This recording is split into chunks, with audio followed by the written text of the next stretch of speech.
బులెటిన్లో మరో breaking news చూస్తున్నాం. ఆంధ్రప్రదేశ్ మాజీ ముఖ్యమంత్రి జగన్మోహన్ రెడ్డి వాడినటువంటి వాహనాన్ని డిప్యూటీ సీఎం పవన్ కళ్యాణ్కి కేటాయించారు. సీఎంగా ఉన్న సమయంలో ప్రత్యేకంగా బుల్లెట్ ప్రూఫ్ వాహనాన్ని జగన్ ఉపయోగించారు. అయితే ఆ బుల్లెట్ ప్రూఫ్ వాహనాన్ని తనకు వద్దని ముఖ్యమంత్రి చంద్రబాబు చెప్పారు. దీంతో జగన్ వాడిన వాహనాన్ని పవన్ కళ్యాణ్కి కేటాయించారు అధికారులు. ఆ వాహనంలోనే తొలిసారి గన్నవరం నుంచి తన క్యాంప్ ఆఫీస్ పరిశీలించడానికి వెళ్లారు డిప్యూటీ సీఎం పవన్ కళ్యాణ్.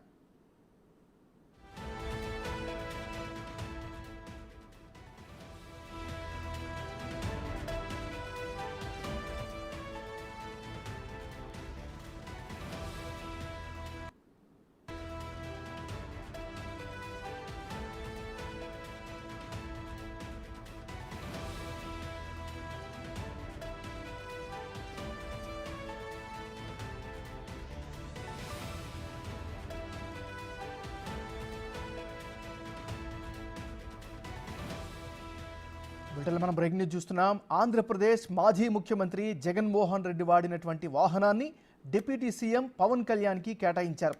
సీఎంగా ఉన్న సమయంలో ప్రత్యేకంగా బుల్లెట్ ప్రూఫ్ వాహనాన్ని జగన్ వినియోగించారు.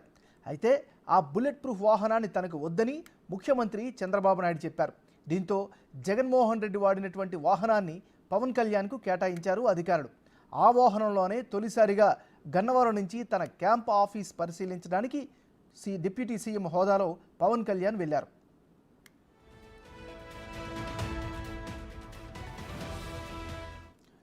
బులెటిన్లో మనం బ్రేకింగ్ న్యూస్ చూస్తున్నాం. ఆంధ్రప్రదేశ్ మాజీ ముఖ్యమంత్రి జగన్మోహన్ రెడ్డి వాడినటువంటి వాహనాన్ని నూతనంగా ఎన్నికైనటువంటి డిప్యూటీ సీఎం పవన్ కళ్యాణ్కి కేటాయించారు. ఇక ఇదే అంశానికి సంబంధించి మరింత తాజా సమాచారాన్ని మా రిపోర్టర్ మల్లికార్జున్ లైవ్లో అందిస్తారు. మల్లికార్జున్, ఏదైతే 2019 నుంచి 2024 వరకు కూడా ముఖ్యమంత్రి జగన్మోహన్ రెడ్డి ముఖ్యమంత్రిగా ఉన్నప్పుడు వెహికల్ని ప్రత్యేకంగా 2345 అనే వెహికల్ని ఆయన ప్రత్యేకంగా డిజైన్ చేయించుకోవడం జరిగింది. అది పూర్తిగా కూడా బుల్లెట్ ప్రూఫ్ వాహనం.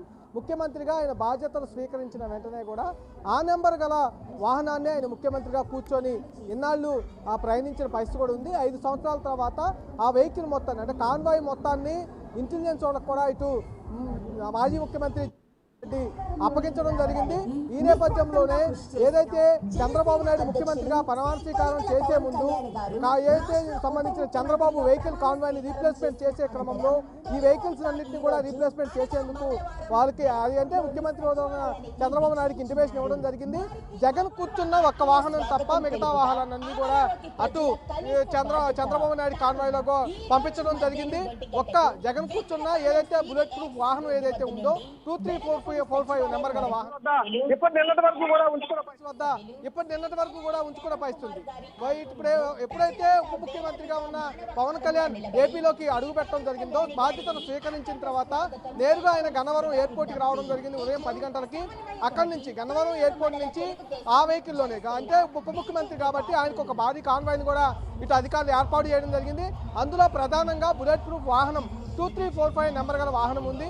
ఆ వాహనంలోనే మాజీ ముఖ్యమంత్రి జగన్మోహన్ రెడ్డి ప్రయాణించిన పరిస్థితుంది. అదే వాహనం ఇప్పుడు చంద్రబాబు నాయుడు ఆ వాహనాన్ని పక్కన పెట్టడం అది ఇప్పుడు అధికారులు పవన్ కళ్యాణ్ కేటాయించడం జరిగింది. ఎందుకంటే ఉప ముఖ్యమంత్రిగా పవన్ కళ్యాణ్ కొంత ప్రొటెక్షన్ అనేది ఇవ్వాలి కాబట్టి కంపల్సరీగా బుల్లెట్ ప్రూఫ్ వాహనం అనేది కేటాయించాలి. ఇక్కడ ఉన్న బుల్లెట్ ప్రూఫ్ వాహనం ఏదైతే ఉందో ఆ బుల్లెట్ ప్రూఫ్ వాహనాన్ని పవన్ కళ్యాణ్కి కేటాయించడం జరిగింది. ఆ వాహనంలోనే గన్నవరం ఎయిర్పోర్ట్ నుంచి నేరుగా ఏదైతే ఆయనకి క్యాంపు కార్యాలయం విజయవాడలో కేటాయించడం జరిగిందో ఆ క్యాంపు కార్యాలయానికి వెళ్ళడం జరిగింది. అక్కడ అధికారులతో మాట్లాడడం జరిగింది. ఏదైతే పదవి బాధ్యతలకు సంబంధించి వాటిపైన అక్కడ చర్చించడం జరిగింది. ఆ వెహికల్లో మళ్ళీ ఏదైతే కేటాయించిన వెహికల్ ఉందో జగన్మోహన్ రెడ్డి వాడిన వెహికల్ ఆ వెహికల్లోనే నేరుగా జనసేన పార్టీ కార్యాలయానికి ఆయన వెళ్ళిపోవడం కూడా జరిగింది. Nagaraj, thank you Mallikarjun.